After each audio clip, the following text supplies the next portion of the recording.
Monsoon हा काही जिल्ह्यांमध्ये दाखल झाला, त्यानंतर तो तिथेच स्थिरावला। राज्यात 13 जून नंतर 19 जून पर्यंत विखुरलेल्या स्वरूपाचा पाऊस पडणार असल्याची शक्यता हवामान तज्ञ पंजाबराव डंक यांनी वर्तवित शेतकऱ्यांकरता पेरणी संदर्भात देखील मार्गदर्शन केले आहे।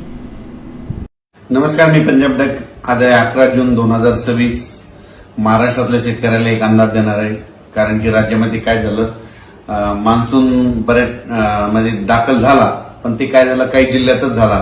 म्हणजे सांगली जिल्हा, सोलापूर जिल्हा, त्याच्यानंतर सातारा, कोल्हापूर ह्या पट्ट्यामध्ये इकडं बीडच्या काही भागापर्यंत आला, पण त्याच्यानंतर ते तिथं स्थिरावला। त्याच्यानंतर त्या मान्सूननं पूर्ण प्रगती केलीच नाही। तर राज्यात परत पाऊस कधी येणार आहे? तर राज्यातल्या सर्व शेतकऱ्याला सांगू इच्छितो की आज आहे 11 जून 2026। 13 जूनच्या नंतर काय होईल, राज्यामध्ये आता हे जे आजपर्यंत जे थांबलेला पाऊस आहे ते 13 जून पासून परत राज्यामध्ये पावसाला थोडी सुरुवात होणार आहे। 13 जून नंतर जे पाऊस पडेल, 13ला पडेल, 14, 15, 16, 17, 18, 19 हे काय होईल, एक दिवस पडेल, पुन्हा दुसऱ्या दिवशी येणार नाही, तिसऱ्या दिवशी पडेल, चौथ्या दिवस येणार नाही। म्हणजे 13ला येईल तर 14ला येणार नाही, 15ला येईल तर 16ला येणार नाही, 17ला येईल तर 18ला येणार नाही। असं करत करत काय होईल, या 18-19 तारखेपर्यंत हे पावसाचं वातावरण असंच राज्यभर विखुरलेलं स्वरूपाचं भाग बदलत पडत राहणार आहे। मग राज्यात मान्सूनचा पाऊस परत करीत दाखल होणार आणि शेतकऱ्याचे पेरण्या कधी होणार?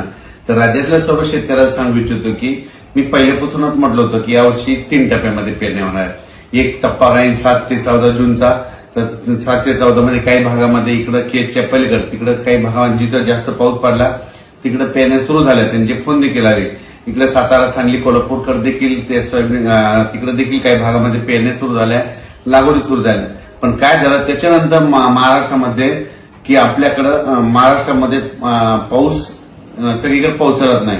मग राज्यातल्या शेतकऱ्याला सांगू इच्छितो की 3 टप्प्यामध्ये जे दुसरा टप्पा आहे तर जूनच्या शेवटच्या आठवड्यामध्ये 20 जून ते 30 जून मध्ये, म्हणजे 20 जून पासून ते 30 जूनच्या दरम्यान राज्यात एक पाऊस येणार आहे। पण तुम्हाला सांगतो ते मान्सूनचा पाऊस काय होतोय, दरवर्षी मुंबईकडून येतो, पण यावेळेस काय होईल शॉर्टकट मार्गानं इकडून नागपूरकडून काही येईल, इकडून कर्नाटककडून येईल, असा कर्नाटक तेलंगणातून येईल आणि त्याच्यामध्ये मात्र 20 जून ते 30 जून मध्ये एक दुसरा पेरणीचा टप्पा होईल, म्हणून हे लक्षात येतं। त्याच्यानंतर परत याच्यातून जर काही शेतकरी उरले तर परत एक तिसरा टप्पा पेरणीचा राहणार आहे आणि त्याच्यामध्ये तुम्हाला सांगतो 10 जुलै ते 15 जुलै मग त्याच्यामध्ये राहिलेल्या सगळ्याच्या पेरण्या त्याच्यामध्ये होतील।